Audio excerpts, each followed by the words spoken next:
Starting something new can be a steep learning curve, but when your money is on the line, there's even more pressure to get it right as soon as possible.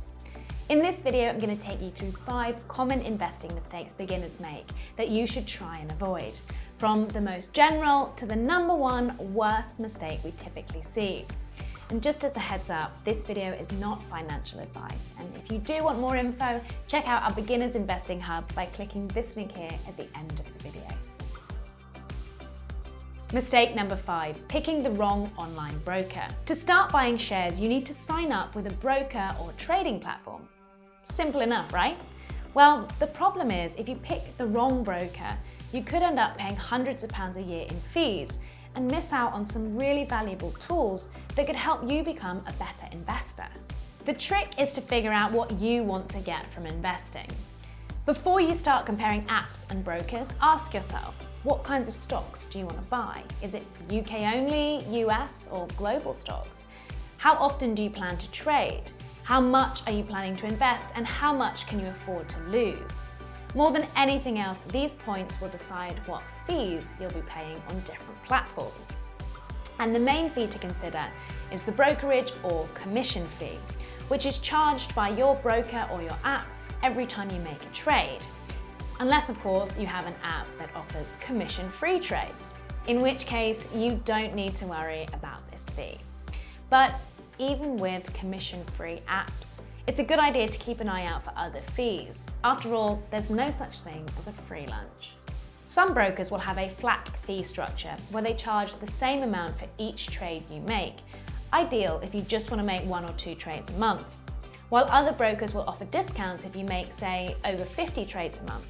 So thinking about your trading style in advance will help to inform the fee structure that works for you. Platforms packed with features, trading tools, and educational insights can tend to have higher fees, so you'll need to balance what's important for you. For example, accepting a higher fee in return for broker recommendations or stock analysis tools. There are so many types of share trading platforms and online brokers out there today, so do your homework and thoroughly compare a whole bunch before settling on one. Mistake number 4, buying the news. Yes, it pays to be aware of what's happening in the news, but also be aware that if you've read about something, not only will everybody else have, but the market will also have most likely already reacted to it. So by the time you've come up with a plan, hedge funds will have already made their millions, and you'll only be supporting their business, not your own. That's not to say it isn't good to keep up to date with stock updates and company news, etc., especially when it comes to long-term trends, like maybe investing in ethical stocks because you predict they're set to rise. But what's hot right now shouldn't necessarily impact your short-term decision-making. If you're really interested in keeping up to date with company news, go to the original sources. A lot of companies will post their annual reports on their websites, typically in their investor section if they have one. You could also set up calendar reminders for when a company you care about publishes their annual or half-yearly revenue reports, which gives you updates on company profits, debt levels, and future growth plans. If you use a stock portfolio app, you can keep a watch list of every company you care about and set an alert anytime an announcement is made. Just be aware that if you see it, so can every other investor. But if you're fast enough, you might just get ahead of the curve. Mistake number 3 is trying to time the market. It's not uncommon for new investors to cling to the idea that they can time the market. Timing the market is the belief that we as investors can predict when the market will crash or go up.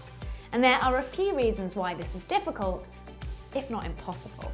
Firstly, no one can predict the future, and timing the market requires you to be correct not only once, but twice. You need to sell at the right time, but you also need to buy again when you think the market has bottomed out. A good example would be the global financial crisis, or GFC, market crash in 2008, where the market continued to fall for over a year. After such a long period of decline, a lot of investors grew wary and kept their money on the sidelines, even once the market began to go up again, ultimately missing out on the gain. Mistake to avoid number 2, buying penny stocks. A penny stock is a very small, often newly listed company stock that typically trades for less than £1. Now, they might seem like an attractive proposition for a newbie investor, But actually, if you're a total beginner, it's best to avoid penny stocks until you've had a bit more experience. This is for several reasons. 1. Penny stocks tend to have little or no profits and a very small market capitalization, which is the total value of all their shares currently held by investors. This means that penny stock companies could find it hard to scale up and raise large amounts of money. So their year-on-year growth is going to be pretty small. 2. Penny stocks are highly volatile and can fluctuate wildly on a regular basis. 3. Penny stocks are what we call illiquid compared to stocks with a higher market cap. Illiquid means that something is hard to convert into cash or sell. And in the case of penny stocks, that's because there are far fewer buyers out there for this type of investment. And now we've reached number 1, the most critical mistake to avoid: not having a plan. As with a lot of things in life, if you don't have a plan, how do you know what you're trying to achieve? And when your money, potentially a lot of money, is on the table, you're going to want a stop trading, stop, drop and roll in place to help you through any difficult situations. Before you start investing, ask yourself, what do you want to achieve out of this? How much can I afford to invest and how much can I afford to lose? How long can my money stay in the stock market for? What will I do if prices start to fall and what will I do if prices start to rise? Say for example, you've just bought £2,000 in Apple stocks and 2 months later the stock price crashes by 20%. Do you A, sell before prices can crash further? B, buy more Apple stocks while prices are low? Or C, do nothing at all? Your answer will depend on your overall investment goal. The stock market can also be an emotional roller coaster, but if you have a solid plan in place beforehand, you won't get drawn into making brash decisions when you see prices suddenly crash or soar higher. Just remember that as your circumstances change, so will your investment plan. So it pays to review your plan on a semi-annual or annual basis. Even experienced investors are going to make mistakes, so don't worry if you've already made some of these yourself. The important thing is to recognize them and have a solid plan in place to keep you on track and moving forward in your investment journey. For more information on how to start investing, visit finder.com by clicking this link here. I'd be interested in hearing any questions you might have in the comments section below.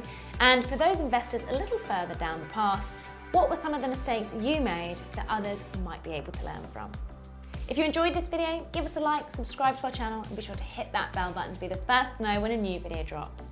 Thanks for watching.